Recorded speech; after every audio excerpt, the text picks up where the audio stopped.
This is Dom Bettinelli, the CEO of SQPN, with a brief but very important message. For more than a decade, SQPN has produced the Catholic faith and pop culture podcasts that you love. We're a nonprofit organization, so it's only your generosity that lets us carry out our mission. We haven't run a fundraiser in 2 years, and that's why we need to ask for your help right now. Please make a pledge of whatever amount you can afford to help us continue providing your favorite podcasts, as well as exciting new ones we have planned. To make your pledge and find out about the free thank you gifts we'd like to send you, visit sqpn.com/give.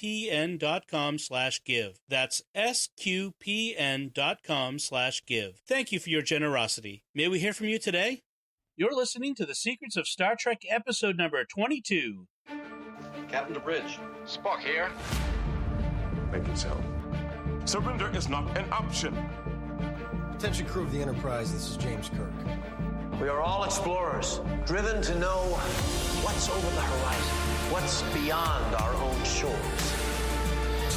We would have helped you get home if you had asked. That's who Starfleet is. Hi, I'm Dom Bettinelli, and you're listening to The Secrets of Star Trek, where we discuss the hidden layers and deeper meanings found in all the Star Trek TV series, movies, and more. And today we're discussing Star Trek, the motion picture. And joining me today on the panel are Father Cory Sticha. Hi, Father Cory. How's it going, Dom? And Jimmy Akin. Hi, Jimmy. Howdy, Dom.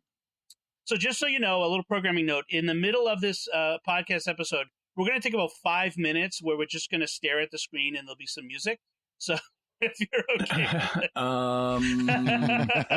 Actually, I think we'll release the special edition of the podcast where that doesn't happen. Oh, okay. All right. We'll there we go. I just thought we'd maybe get into this this movie a little bit and let the listener experience some of that.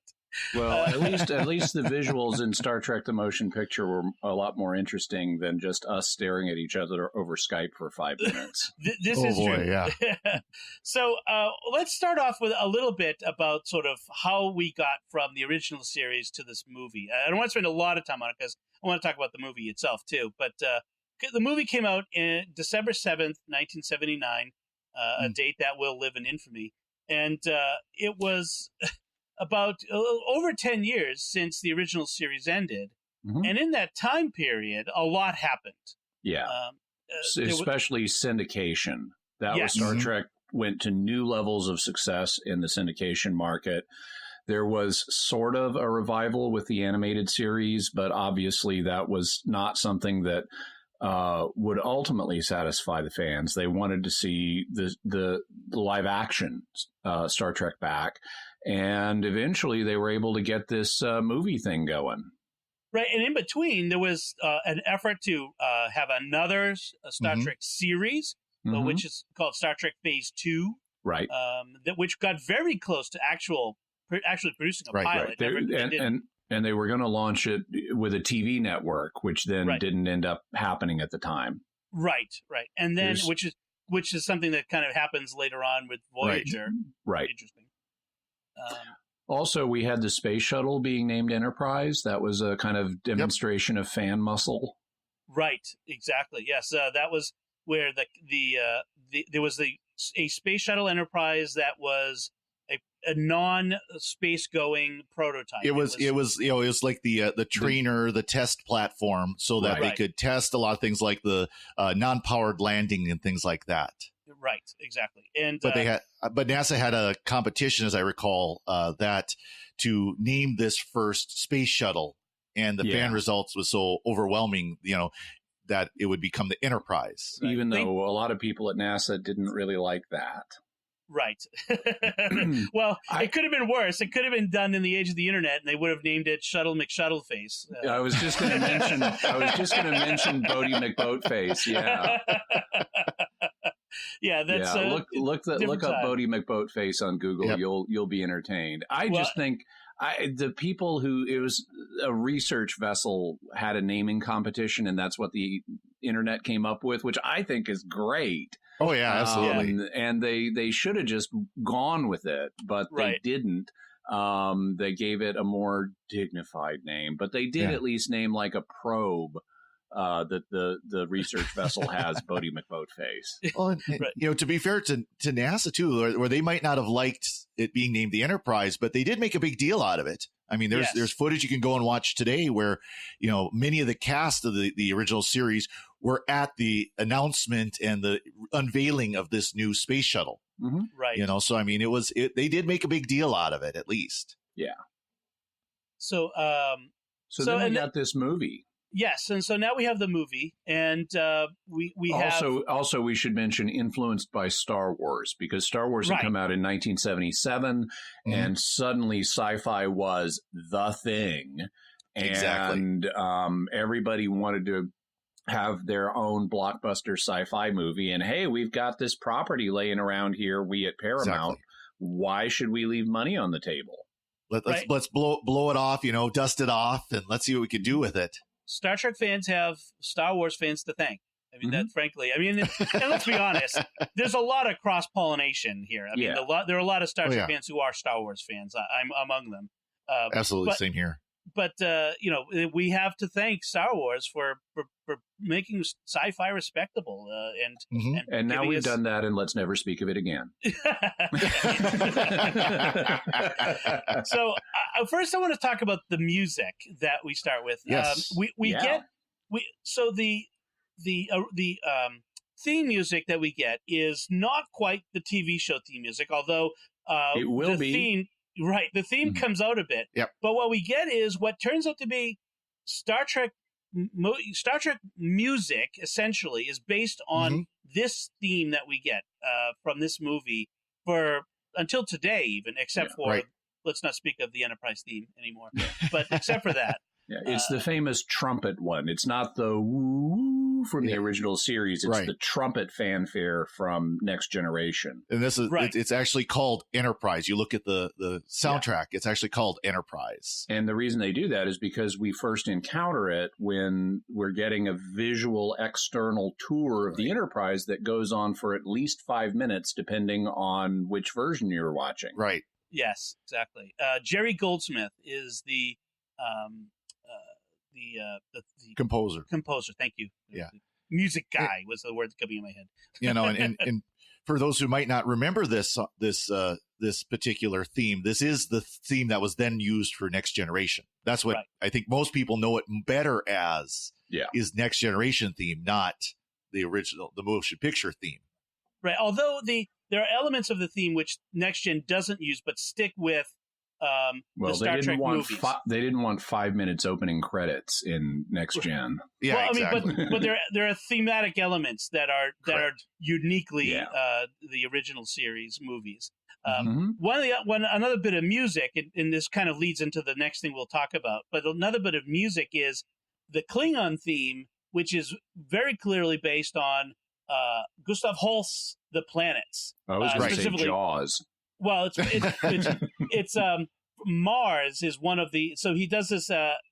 Holst has this whole series of compositions for classical music, the planets, and dedicated to each of the Venus and Mars is very martial, very obviously very militaristic, and that's the theme that we get for Klingons. It's based on. It's not exactly the same thing, but it's very. If you listen to them both, you hear it, and that's of course the irony of another name for Mars is Vulcan. Right. But yes, it's a little confusing there. Yeah, so we'll stick with Mars on that. But talk about music too. The original Courage theme does show up at times. Yes. But and I'm not a music expert. I never studied much more than just basic music.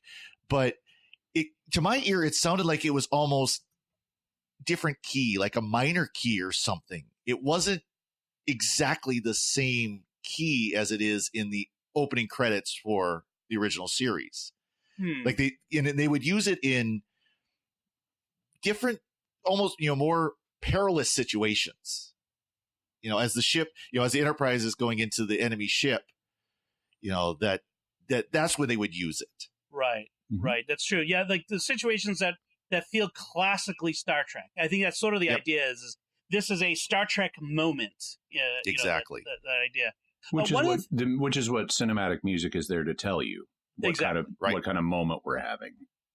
Now, when you all watched it again for this recording, was there a moment in the beginning where it was just black screen and music? Yes. Yeah, Yes. there is. There's this. Like 3 minutes. Exactly. I have it in my notes that there's this bizarre, long, dark opening, and we don't get our first image for 3 minutes and 20 seconds. Right. Apparently, this was a practice commonly used for, quote unquote, I'll do the air quotes, epic movies. And so this is Ailea's theme, which is sort of the love theme for the movie. And so it's kind of funny that it's, I guess they also used it. This was one of the last Hollywood movies to do this, where they have this moment in the theater where you have this music playing before anything starts. Mm-hmm. And apparently Disney's The Black Hole also did this. These are the last two movies that did this. This was before they discovered you could show 30 minutes of commercials before the start of the movie. Right, exactly. With no fast forward. That's the problem. So let's talk about the other big thing. The pajamas they're all wearing? Well, actually, that's the third big thing. The second big thing, the head ridge in the room, is the Klingon redesign. So this was a big deal. Because one of the first things we see in this is Klingons. Mm-hmm. You see the Klingon battlecruiser. It's clearly Klingon battlecruiser, and then we see these aliens with these weird bumpy heads, and we're like, and I remember at the time going, "Who are these guys?" Like, that's a Klingon ship. Exactly. What are they doing in Klingon ships? And they're speaking, and they're not speaking English. They're not speaking English. They're speaking another language, and this was a big deal. I mean, fans kind of freaked out a little bit about this. There was some serious division among fans over, the redesign of the Klingons. Right. And there were explanations like maybe these are the northern Klingons and the ones we'd seen previously are the southern Klingons, or maybe they're from a different planet in the Klingon Empire. Maybe there's been a coup and these are the new guys in power. All kinds of explanations got offered, but ultimately the fans accepted this. I think because it fundamentally was an upgrade, and to quote the MST3K mantra, it's just a show. I should really just relax. We have on the original show they had a tiny budget. Now they've got a bigger budget. They're trying to do something better for us, and it worked. Unlike with Star Trek Discovery, right? And that's actually that kind of leads to one thing I want to talk about. It's interesting to look at the take on continuity. Looking back at the movie, right? What it would have been like then. It was still establishing continuity, but now with the whole controversy with Discovery and everything, the upset of how the ships look and the technology within the ships and the look of the Klingons and everything, and then to look back at this movie where they kind of did the same thing. Yes, the looks of the ships changed, the technology inside the ships changed, the look of the Klingons changed, the uniforms became very ugly. Mm-hmm. Welcome to the 70s. The cast hated the pajamas, and they required help getting into them and stuff because they were sewn into them. Right. So if you needed to go to the bathroom, you had to be unsewn. And they demanded if we go forward, we have new uniforms, which they then did. Also, the uniforms have these weird little belly pouch devices. And they never explain their function on screen. In the novel, which is credited to Gene Roddenberry, although I'm sure he had a ghostwriter, their function is explained as their recording devices monitoring your life signs and also what's going on around you, apparently. So kind of like the next generation comm badge without the actual communication aspect. Yeah. Right. And that was on your stomach. Yeah, the comm badge became a Fitbit, essentially. Exactly. Which, they talk into their wrist a lot in this in this movie. But by the way, you mentioned the Klingon language, and this is its first appearance. Up to now, it's all been handled by Universal Translator. They went to a linguist named Mark Ockrent to design the Klingon language. And he did something very interesting. This is a treat for me because I'm a linguist, as an amateur linguist. And linguistics doesn't just mean learning languages. It means studying the phenomenon of language. And one of the things that has been noted is that human languages tend to have certain overall grammatical structures. English is what's called a subject-verb object language, or SVO language. That means in a typical English sentence, the subject comes first, then the verb, then the object, if there is an object. So like Bob hit Bill. Bob's the subject, hits the verb, Bill is the object of the hitting. Other languages have other structures. And there's like 24 possible combinations, but overwhelmingly, only a few of them get used. It's like our brains are wired to use certain structures. And so, and there's like a couple of the structures that are virtually ignored in human language. There's only a few debatable languages that maybe use them. And so what Mark Akin did was say, let's be alien. Let's make Klingon have a non-human grammatical structure that's one of the ones we don't use. Right. And he really kind of creates a genre in a sense. I mean, J.R.R. Tolkien, who famously, he was a philologist. He loved language. And he created his Elvish and Dwarvish and various other languages used in his works. But Mark Akin was sort of pioneered this for the visual creative art forms of movies and TV. And now this is a somewhat, I don't know, common is the word, but you see this all over the place. Game of Thrones has several of these constructed languages, which are in Avatar, the movie, has the Na'vi language, that have enough substance to them that they can become actual conversational languages. Well, in Klingon, you can go to Duolingo online and study Klingon. You can learn the Klingon language, as well as one of the Westworld languages, which I forget starts with V. You can also, Land of the Lost has the Pakuni language, which is actually a lot easier than Klingon. So the language is very interesting, and there's something even online called the Klingon Language Institute you can find. So let's get into the story itself. So we've got this big giant space cloud that's traveling through space. The Klingons, being Klingons, decide that it's a threat and they attack it and get vaporized. Then the cloud approaches a Starfleet communications hub that gets vaporized, which some things happen in between, but just, kind of, and it's headed on a direct course for Earth, because in the movies, there's always a threat headed directly for Earth. That's just how it is. And it's only a week away or 5 days away or whatever. Yeah. Right. Yeah. Also, I like that they have a communications array in this, because often, we don't get, the technology just seems to work magically, and we don't get a sense of what underlies it. But here we get to see some infrastructure, and that's nice. Yes. And also, once again, the Enterprise is the only ship in range of Earth. Yes. It's a trope that appears often in the movies. It's a dumb trope, because Starfleet is just dumb. It's dumb. Well, to pull off a YouTube video I watched recently, this is the headquarters of the Federation. This is the headquarters of Starfleet. It's supposedly the most important planet in the entire Federation. And there's one ship that's still in space dock that can defend it. Yeah, that's ridiculous. Now, it's not ridiculous when they're on the outer fringes of Federation space and they're the only ship in range. That's like if you're out in the middle of the Pacific Ocean, you may be the only aircraft carrier in range, of some trouble spot. But Earth, I mean, come on, that's like saying we don't have anybody else docked around the continental United States we could send. Exactly. Right, exactly. We have no ships in Newport, Virginia to defend us. Yeah.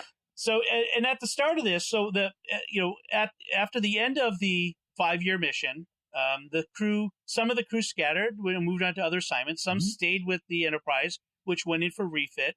Yeah, and they also really got in touch with their inner 1960s selves, because Spock comes back with long hair and McCoy comes back with a long beard. So they've really gotten in touch with their inner hippies.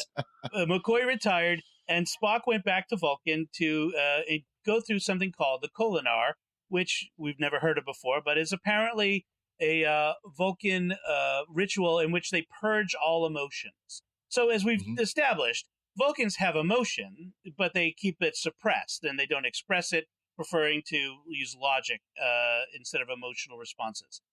But there are some Vulcans who want to purge all emotion, become emotionless. And so Spock is going through this, and he's about to graduate. He's actually at his, like, an ordination ceremony. And just as he's going to get this new necklace that signifies his status, he stops because he senses V'ger calling out to him. He stops the ceremony. He puts his hand up and keeps the Vulcan matriarch from giving it to him. Yes. And for all that this Vulcan matriarch has purged emotions, she looks awfully condescending when she tells Spock that V'ger is calling his human blood. I'm not sure she's actually purged all emotion. Yeah, exactly. Although maybe condescension, Vulcans don't recognize condescension as an emotion. Well, it is an action, but it's based on emotion. But I think in Deep Space Nine, do they even at one point refer to Vulcan hypocrisy regarding their emotions? Because they might have. Yeah. I don't recall, but it seems like that sounds familiar. Sure, that sounds either. familiar. It's either that or Vulcan arrogance. Yeah. And meanwhile, so Kirk, for his part, decided to take a promotion and become an admiral, youngest admiral in Starfleet again. He's the chief of operations, which is not the guy in charge of Starfleet, but apparently it's some general staff roles, shall we say. And yet, when the opportunity, he apparently has some buyer's remorse, and when the opportunity comes up to face down an emergency, he decides, I'm going to take back Enterprise and do this. So there's an interesting. We've created some dramatic tension here, right? And that creates then conflict because Enterprise has a captain who is Decker, Decker, son of Commodore Decker. Yeah, Commodore Matt Decker, which is not established in the movie itself, but is elsewhere. But is elsewhere in the novelization and other places. Matt Decker was the captain who rode the shuttle into the giant space cornucopia that was eating planets. Yeah, in the Doomsday Machine. Yes, the Doomsday Machine. So Kirk beams up to the Enterprise. Scotty takes him on a long... we get the 5-minute plus, depending on the version you're watching, visual tour of the outside of the Enterprise in dry dock first. Oh, yes. And actually, it's been pointed out, even though in the original version of the movie, it's just way too long. We do actually need a lengthy visual tour of the Enterprise in the movie because this was the first time we'd seen it in new footage in over 10 years. They've upgraded it. We need time to say hello to the beloved ship, to bond with it emotionally, given that it's different. And also it sets us up. Seeing the majestic, huge size of this thing sets us up for the even more majestic, huger sizes of things that we're going to be seeing later in the movie to give us a proper sense of scale. Because once they get into the cloud and the alien spaceship that is V'ger, we see the Enterprise, and at that point, it's tiny. And this is the necessary prequel to make that meaningful. And it's also, worth pointing out that in the 10 plus years and with the movie budget that they have, that the ability to do these outside EVA special effects and shots is just, it's light years, pun intended again, or generations ahead of where they were. I mean, they part of it is they're doing it because they can, because wow, for this the looks first cool. time. Right. We have the money to do this. Let's do it. Yes, and as a fan of the technology as much as of the stories, as a kid, I loved seeing the Enterprise. I mean, it might have still been a little long, this loving tour, but still. And by the way, we should be fair to the director, Robert Wise, who is a very competent director. I mean, he's a really skilled artist in film. But this film was plagued by so many problems. It really went off the rails. And it came together so late in the game, including because of all the visual effects they were using, that he literally took a fresh print, what's called a wet print, from the West Coast and flew it, under his arm on the plane to the premiere in Washington, and had no time for editing. So essentially, we're watching what's basically a rough cut of the film. When it was first released in theaters, he had no time for fine-tuning it. And he didn't get that for years and years and years until they finally did a DVD special edition. Yep.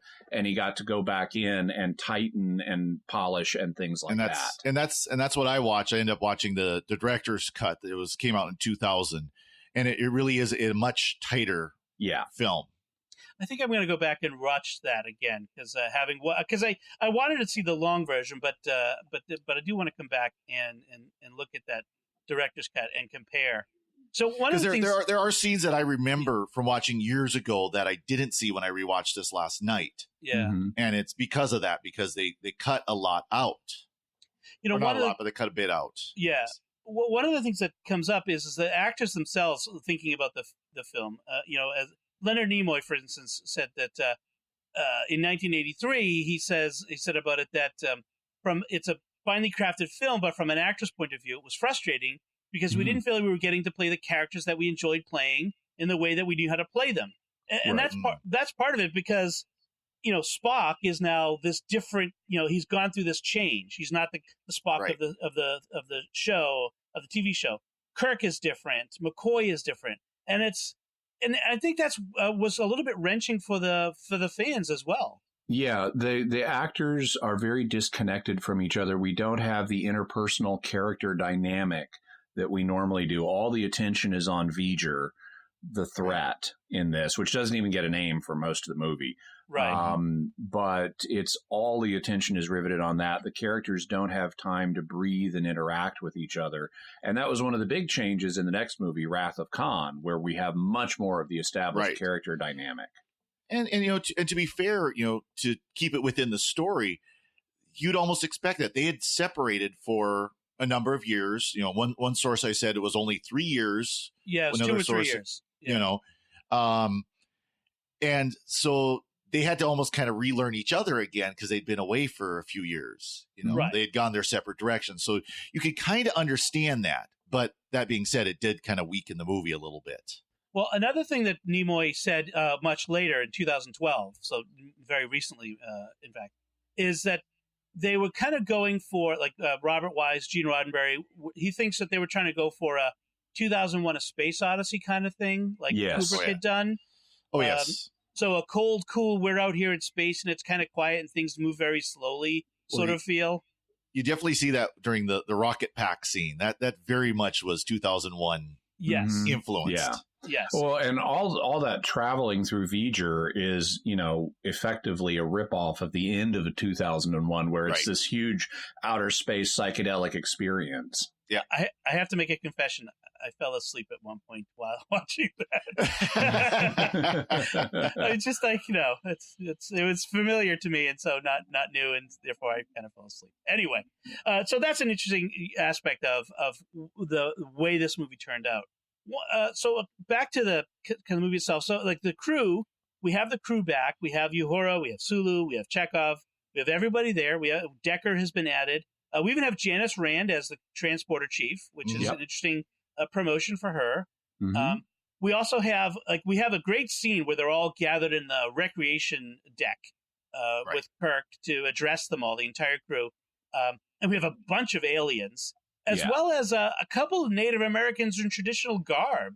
Yeah, which was neat. Yeah, that was a very interesting choice. And somebody's kid with acne who got to be an extra in this scene. I noticed that. There's some kid who had some pretty bad acne in the crowd scene. No, he's just an alien. They could cure acne by the 23rd century. Oh, right, of course. Sure. He must have been just the acne aliens. So we have this transporter accident, which was, again, as a kid when I saw this, had a huge impact on me. That was freaky. It was scary. It was scary as a kid. We've never seen that before. Right. That this Commander Sonak, the Vulcan science officer that Kirk had just talked to, now we get clearly that he has been turned inside out by the transporter somehow. And this character, although when they were prepping Star Trek Phase 2, the character was called Zahn, and because they didn't think they could get Leonard Nimoy back, because he kind of turned his back on everything Star Trek after a while, and they didn't think they could get him back for Phase 2, the TV show, so they created a younger Vulcan named Zahn, who would kind of bond with Kirk and be taken under Kirk's wing and actually get along really well with McCoy. And that carried over to the film because they didn't think they could get Nimoy for the film. And so they changed it to Sonak here. They'd actually cast a guy as Zahn, but they cast a new guy as Sonak. And then it turned out Nimoy was willing to do the film. So they wrote him in. And they thus had to write Sonak out. Can you imagine that scene, that episode they called the actor who played Sonak into the office? Well, we've got some bad news. Got some good news and bad news. Good news, you're still in. Bad news, not as long as you thought. The really bad news, we're turning you inside out. And the amazing thing is Dr. McCoy then uses the transporter in like the next scene after it's just turned somebody inside out. Him of all people. Right. The one guy who hates the transporter. I love that. So another a new crew member is Lieutenant Ilea, who is of the heretofore unknown Deltan race, the Deltans. Right. And they mentioned I thought she was from Beta Z. Maybe not. Or Delta's. No, she is Delta. Yeah, but I'm just noting because Alpha Gamma. Yeah, she and I'm playing on the Commander Troy thing because Riker and Troy's relationship is directly lifted from Decker and Ilea's. Yes. In fact, Riker even sounds like Decker. Yes, it's very clearly a gloss on that. Except for she's got a oath of celibacy. Yeah, I was going to bring that up. And they don't mention anything else about it. It's just this okay. Explanation is in the novelization. So, and Roddenberry's name is on it, so therefore it must be canon, right? Is that the Deltans emit pheromones that are so powerful that it causes every human male around them to kind of lose it. Even George Takei has the hots for her. which is quite a feat of pheromones. So yeah, again, it's another one of those Roddenberry things, I think. That's here. Thankfully, they didn't spend too much time on it. The actress, Persis Khambatta, not a famous actress, who apparently shaved her head for this role. She just not wearing a makeup cap or whatever they call it. Bald cap. A bald cap. She is bald. She's got that head shape. Yeah, and that was a controversial decision. A lot of people thought bald lady is not the way to go if you want her to be super sexy. Right. But it does give her an exotic feel. Right. As an on-screen presence. And I don't think it was a bad decision, but a lot of people did. Right. I was going to say, I don't think she was much of an actress. I think she was more of a model at that point. This was her first film role, I believe. Yes. Yeah. And I like the idea that you kind of pair this, super, super sexy alien thing with something that is sort of definitively the opposite of what we think of as sexy woman, which is bald. I mean, we haven't had Sinead O'Connor yet at this point, so it's sort of a new thing. Kind of proves the point. Oh, sorry. Yeah, I was gonna. That's not the best example. Well, no, what I'm saying is that we hadn't disproved that by hadn't Sinead been a O'Connor, thing. It hadn't been a thing yet. Yeah. Yes, but the idea of just sort of it plays with your perceptions, and that which I think Star Trek has always done well, and I liked them doing that. So we get Dr. McCoy gets shanghaied by Kirk back to the is that a little known, little used reserve activation clause. Yeah. Yep. And there's this great moment where Kirk sort of he says, "Look, he cuts through the baloney and says, "Look, I need you, McCoy." Because remember, he doesn't have Spock here. He doesn't think he's going to get Spock. And Dr. Chapel isn't cutting it. No, she is not. And he says, "There's a thing out there." And McCoy has this great line: "Why is everything we don't understand always a thing?" thing. Yep. And that's because it's a useful placeholder word for things we don't understand. But it's such a McCoy phrase, like, hey, let's, we stop depersonalizing everything. Because ontologically, it is a thing. Yeah. Yes. Well, then he, 2 minutes later, he's like, I've got to get down to the sick bay. I know engineers. They love to change things. Yeah. Yep. So then we've got some scenes that sort of establish the conflict between Decker and Kirk, because Kirk has supplanted Decker, made him first officer, demoted him even. Temporary field demotion, yeah. Temporary reduction in rank. Right, where Decker thinks is probably, he's not getting that center chair back from Kirk. He just knows Kirk, and he's right, because Kirk is not going to give that back. We know it. Maybe Kirk doesn't know it, but the audience knows it. Mm-hmm. Then they have this moment where Kirk's lack of familiarity with the Enterprise as she currently is puts them in danger, and only Decker can save them. Mm-hmm. Belay that phaser order. Yeah. Yes, where everybody shakes in slow motion, and it's really uncomfortable to watch. That's the one scene, if I was the director, would have stayed on the cutting room floor. Yeah. The I just can't. wormhole sequence doesn't really add. But like you said, the only thing it points out is the fact that this is, although it's a refit, it really is a different ship. It's a new ship, yeah. I think if they replaced this scene with something that said the same thing, that would have been fine. But yeah, it was too long, too overly whatever. The slow motion thing didn't work. But I like the idea. They could have done it much more effectively when Kirk and Decker get into the turbo lift. Kirk could have just pressed the wrong button in the turbo lift, almost blown up the ship, and Decker pressed the right button instead. Although there is a somewhat similar moment where Kirk gets lost and has to ask a yeoman where to go, and turns around and Decker's looking at him like, yeah, you don't know this ship. Exactly. Very interesting. So then we get the long. By the way, 35-minute mark is when the ship finally leaves dry dock. Right. We're a quarter of the way through the movie before we get out of dry dock. Right. And then we have the wormhole. We get Spock back. Spock is not the same guy we remember, which is disconcerting. They encounter the cloud, and then we get a 10-minute. I timed it. 10-minute ride through the cloud. Mm-hmm. Interspersed with a couple moments of talking, but still, it's a very long sequence. Maybe not as long as I thought it was. I thought it was even longer than that, frankly. Mm-hmm. But it was 10 minutes. We get the sense that the scale of V'ger is massive. Right. And it's really weird and psychedelic. And we are people watching people on screen, watching things on screen. Right. Yeah. For a huge chunk of this movie. Right. They get a probe comes on board to scan them. You notice in this. It's an effective probe. It's like lightning. It's kind of like a column of lightning, and it eats Lieutenant Ilea. Yes, it absorbs her, essentially digitizes her, which is sort of a Tron effect.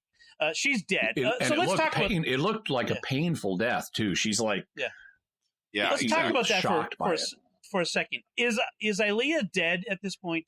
Yes. And what comes back is something else. Well, it is a probe. It says it's a probe. Yep. Bones keeps saying that this is a mechanism. This is not a person. This is a mechanism. Even when at the end where she exhibits Ilea's that's her memories that were reproduced in the mechanism. And it kind of explains it, that reproduced by the mechanism. So it really isn't her, but it's her memories and her feelings from those memories coming to the surface. She's being influenced by Ilea's memory patterns, which are copied into her, even though she is a device. So I wanted to get at it from an ontological or philosophical standpoint. Mm-hmm. What happens with Decker at the end, just kind of jumping ahead, super creepy because he's merging with a machine. It's not Ilea. Yeah, right. He is essentially giving up his life. He's dying in that moment. Mm-hmm. Not merging with her, not spending eternity with her. Well, I think there's some hope of his survival, kinda, because at that point in the movie, Spock is talking about by this merger, they're going to maybe be able to explore alternative dimensions that may exist but cannot be scientifically proved to exist. Right. So there's like, by this merger of man and machine, there's some hope of survival for Decker in some form. Right. But there's no guarantee he's not just going to be digitized the way Ilea was. And furthermore, I mean, he's talking to Kirk about as much as you want the Enterprise, I want this. And it's like, God, that is so creepy, dude. This is the this is the manifestation of what killed your girlfriend and took her form. This is an electronic pod person, and you want that more than anything? It killed your girlfriend. Right. That's what I was trying to get at, is like this idea that Decker has a happy ending. Decker has a horrific ending in this movie. Yeah. He's not getting what he thinks he's getting. Yeah, they think, that through Decker merging with V'ger / Ilea, that you'll have the raw logic of a machine combined with the creativity of a human. Right. What you've probably said to create a new baby, What you've done is created this super powerful machine that's probably gone insane with grief, traveling through the dimensions. I want to see that come back in a future Star Trek movie, The Return of V'ger. That'd be funny. There's this a moment. Time it's personal. Yes, exactly. There's a moment where Spock is trying to tell them, with when they've been trapped inside of V'ger. Decker's like, no, we should fight our way out. And Spock's like, any show of resistance would be futile. And Decker's like, we don't know that. Why are you opposed to trying? And I'm like, because they would interpret it as a hostile act and would vaporize us like everybody else. Like, they didn't even want to raise shields for the risk of setting off a threat. What makes you think that, arming a photon torpedo won't do worse? Right. It's just that Decker was not a good first officer. And actually, I think it proves why Kirk was the better man for the job, after all. We find out that V'ger is the Voyager 6 probe, which doesn't really exist. In the real world, there were only 2 Voyager probes. Right. But to be fair, this movie did come out when those probes were being produced and launched. So the prospect of a Voyager 6 was a real thing. In fact, it was in the news. It was in the public consciousness, Voyager. And so people would have recognized it from seeing it on screen. By the way, just go ahead. I was going to say there was an original series episode called about, I forget what it was called, but about the Changeling. The Changeling. Okay, with a probe called Nomad, which sort of had the same thing happen to it. It was an Earth probe that went out, got changed, got super intelligent, came back, and it tried to take over the Enterprise. And it thought Kirk was its creator, whereas V'ger is now searching for a nameless, the creator, but that is mankind. Right. So it's interesting. I was going to point this out, too, that essentially Star Trek The Motion Picture is a big screen remake of The Changeling. Right. And I don't have a problem with doing big screen remakes. It's kind of like what they did to the Klingons. It's like, okay, it's an upgrade. Yes. But The Changeling is actually a better episode than this movie is. So that's a problem. Also, notice the second movie, Wrath of Khan, is a sequel to Space Seed. Yes. So we have the first 2 Star Trek movies very directly playing on episodes of the original series. Right.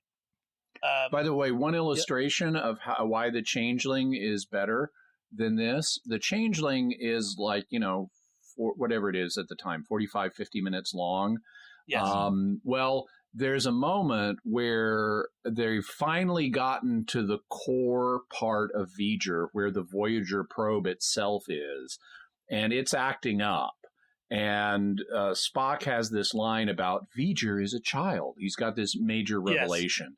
Yes. And McCoy says, your child is having a tantrum, Mr. Spock. And so this is like the comic relief line at what should be virtually at the beginning of the dramatic climax. We have 20 minutes left to go in this movie at this point. Yeah. Right. And that's almost half the running time of The Changeling. Yes, exactly. We find out that V'ger ended up getting damaged, going through some sort of wormhole, ending up at a planet of living machines, which is either Cybertron or the Borg home planet. I haven't decided which yet. That's my headcanon. Well, and I think it was Roddenberry who may have suggested that it may have been the Borg home planet, which would actually not make any sense, because if it had been the Borg home planet, they wouldn't have patched it up and sent it on its way. They would have sent a Borg cube to find out where this thing was from. They would have absorbed its distinctiveness and made it their own, and then sought out its origin, which is what it was established. So, and as you said, Spock realizes that for all its pure logic, V'ger is barren, and that's a revelation for Spock, because he had been seeking out pure logic for himself, and he's realizing that is a path that leads to a barrenness of life. So, very interesting self-realization there. And in fact, after this, in the future movies, Spock is much more relaxed. He's much more willing to show some emotion. He's still a reserved person, but there's more emotion. So Leonard Nimoy was much more relaxed too. He initially thought, I'll come back and do this film, but I want to be killed off. Yes. And he had so much fun doing the film that he said, as off the rails as it went, he still had so much fun. He said, I might be willing to do more of these. And that led to his involvement in the future films. It also doesn't hurt when you back up a truck full of cash to your house. That doesn't hurt either. That's true, too. Yeah, exactly. And 2 directorial credits. Yes, that is actually what I think it was a huge element in him sticking around. Because he started directing stuff at around this time, I think. As you said, he makes the point, V'ger is a child, learning, evolving, searching, and needing a parent. And so that's why we get so we've got an Electra complex going on here too at the ending, right? So I guess what we're saying, that Decker and whatever remains of Ilea are the parents to. I took it. I would, since Ilea at this point is just the human face of V'ger. It's like Decker's the parent and Ilea is Electra.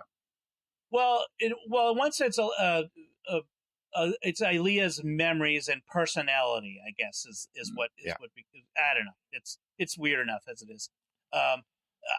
One thing I did like was that whole sequence of the Enterprise sort of bumping up against that the structure of hexagonal. Looks like the Giant's Causeway in Ireland. Exactly. Finn McCool is standing in the middle, waiting for them. And, but if you don't know who Finn McCool is, look him up. It's a lot of fun. Irish have the best myths. And so they walk along. It would have taken forever to walk along these hexagonal structures to the middle. You've got 10 minutes before they blast Earth. Right. But we're walking like what's got to be a couple miles in high heels, by the way. That's as Princess Gambada is walking high heels as she's doing this, because apparently they don't want to put a uniform on her. They gave her the tiniest of bathrobes and high heels to walk in around the ship.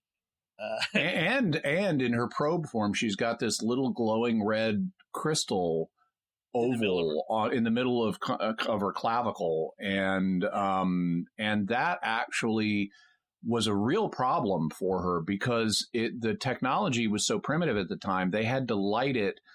They didn't have LED lights or anything at the time. And so that's a hot light bulb she's got on. Ooh. And they had it connected by wires to a battery pack on her back, but that thing would burn her.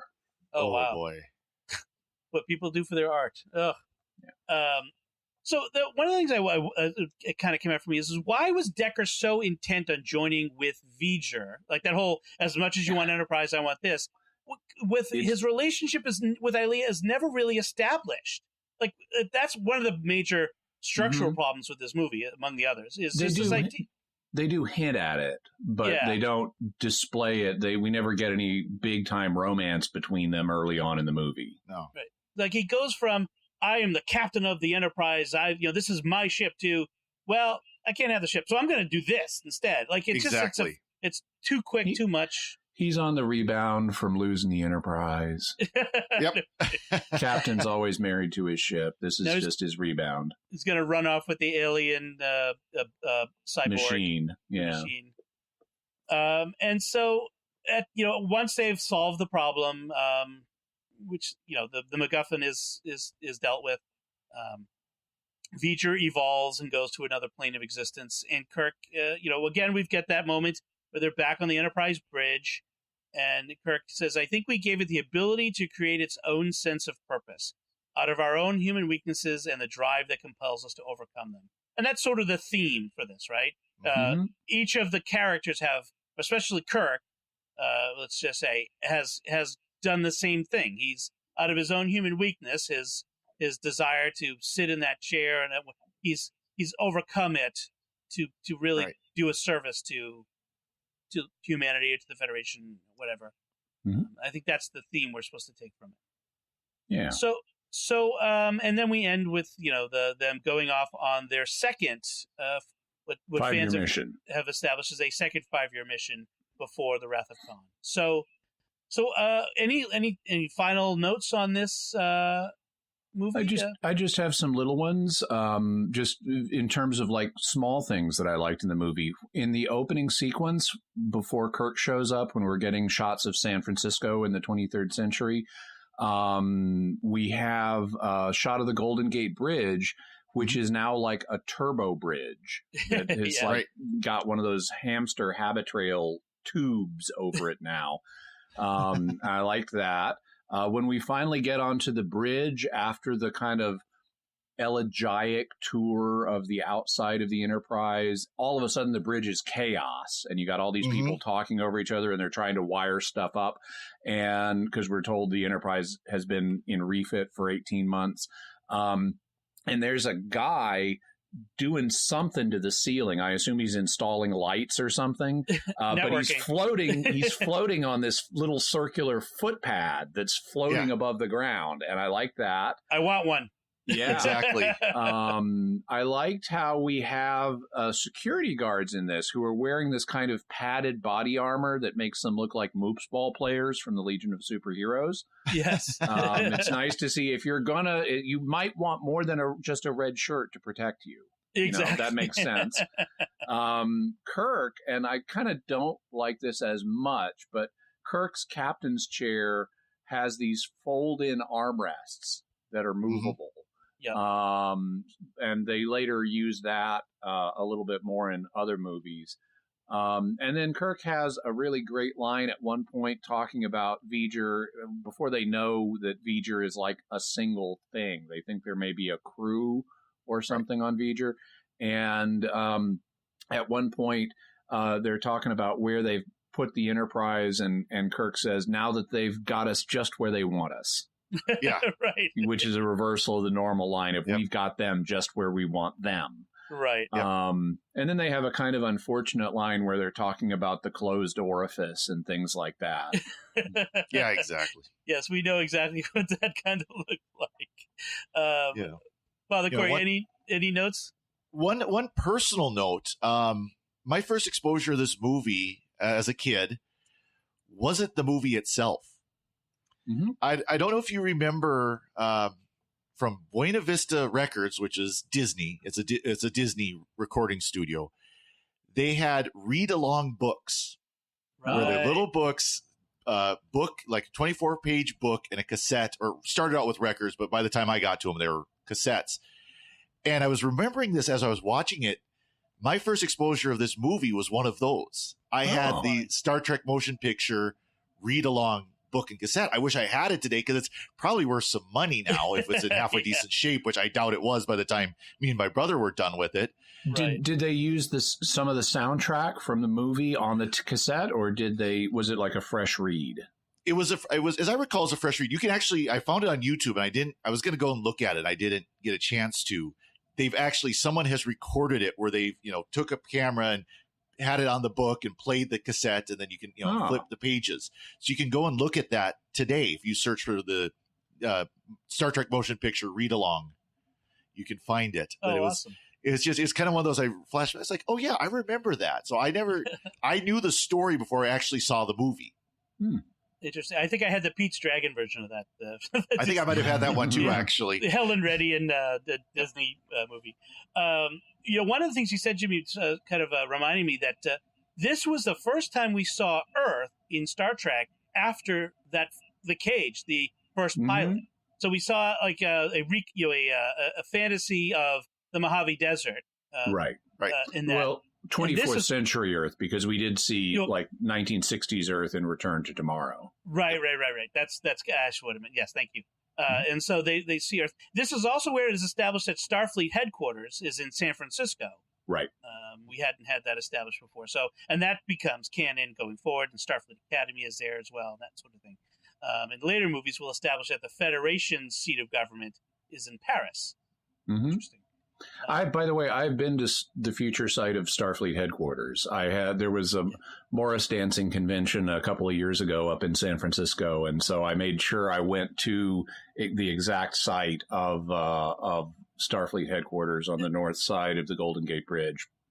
At the Presidio? Yeah. Oh yes, I've been there too. Yeah. Yeah. It's fun. Although when I went there, they've actually. It's been developed a lot since I've been there. In fact, I think, if I recall correctly, Lucasfilm has a annex of their studio in the Presidio, which is interesting. So anyway, so that's what we have to say about Star Trek: The Motion Picture. What is your overall assessment? Let me just kind of get that. How do you feel about this? So there's famously Star Trek fans say the odd number of movies are the bad ones, and the even number one movies are the good ones. How do you feel about this movie overall, Jimmy? I remember when it came out, I saw it in the theaters, and I'd been a Star Trek fan from the syndication days. And so I was really looking forward to it. My memory is at the time I liked it, but wow, did it not age well. And I'm glad it exists. I'm glad it got Star Trek, back in active production, because it gave us better things like the Wrath of Khan and the Search for Whales and the Undiscovered Country. So I'm glad it exists, and I'm really glad that Robert Wise had a chance to do what he could all those years later to tone it up. Right. But I think the rule still holds. The odd-numbered movies are inferior. The even-numbered movies are superior. Right. Father Cory, what's your final assessment? I think I would agree with Jimmy about that, about not saying bad, but inferior. Again, just recently watching the director's cut version did improve the movie. Again, it didn't save the movie. The movie is still an inferior movie compared to Wrath of Khan and the ones following, but it did weather better because of that director's cut. I will say that. Yeah, although we can all agree that the Search for Spock is the worst. I mean, Final Frontier is the worst. Final Frontier is the worst. Cybok, yes. I would say I'm in general agreement. I say there are lots of parts of this movie that I like. There's plenty, as we've discussed, that could have been improved, tightened up. It does not. There are large parts of it that do not age well. But that it's sort of a product of its time.